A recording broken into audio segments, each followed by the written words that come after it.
2011 entrou para a história do Atlético como um dos piores anos do clube.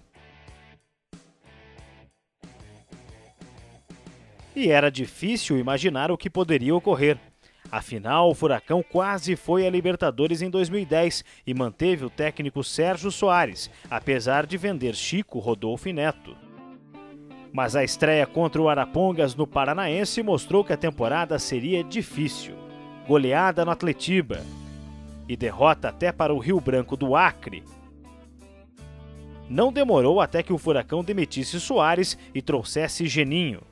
As coisas melhoraram um pouco, mas mesmo assim o time não emplacava. E após uma vitória de virada sobre o Paraná na Vila, a surpresa, Geninho foi demitido. Comunicar oficialmente que é a minha última passagem pelo Atlético, então isso não é uma despedida, isso é um adeus. Adilson Batista comandaria o Atlético dali em diante. E a intenção é melhorarmos, né? Qualificar.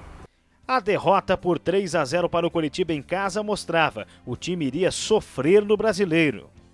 Já falei desde que cheguei que nós precisamos melhorar. Vocês lembram que eu falei para vocês quando eu cheguei no Atlético que nós precisávamos melhorar?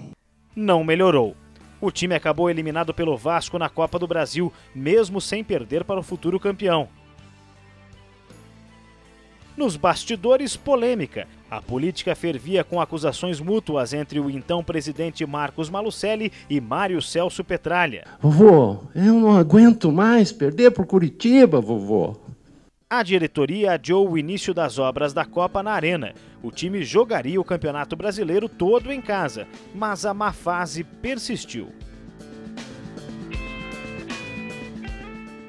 Com jogadores descompromissados ou tecnicamente incapazes,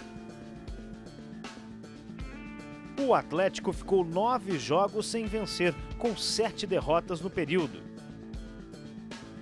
As derrotas custaram os cargos de Ocimar Bolicenho, então gerente de futebol, e principalmente do técnico Adilson Batista.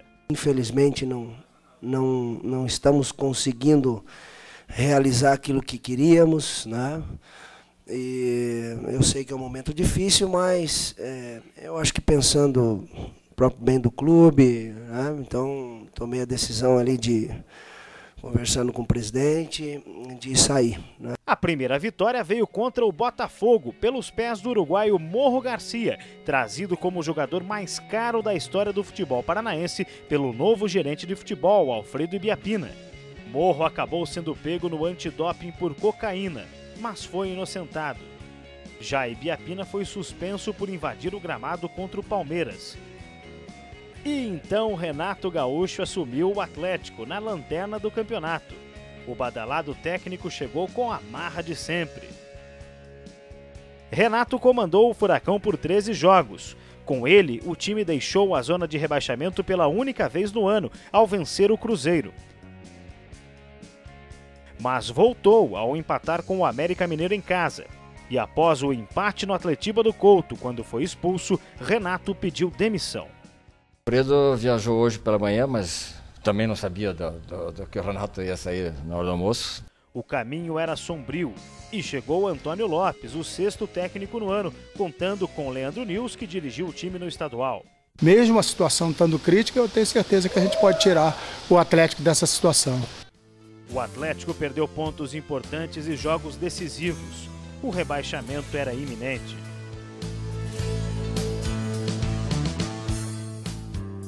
Os adversários tropeçavam, mas o Atlético não aproveitava. O empate com o Cruzeiro, com o erro da arbitragem em Minas, acendeu o sinal vermelho. No jogo mais importante do ano, apatia e fracasso. O time perdeu para o já rebaixado América Mineiro e caiu moralmente. Temos ainda condições, estamos dependendo de 2 resultados, mas tem condições de trabalhar para ganhar do Coxa. No Atletiba decisivo, o consolo de atrapalhar o Coritiba na Libertadores. Mas com a goleada do Cruzeiro no estranho Clássico Mineiro, não teve jeito. Atlético rebaixado para a Série B após 16 anos.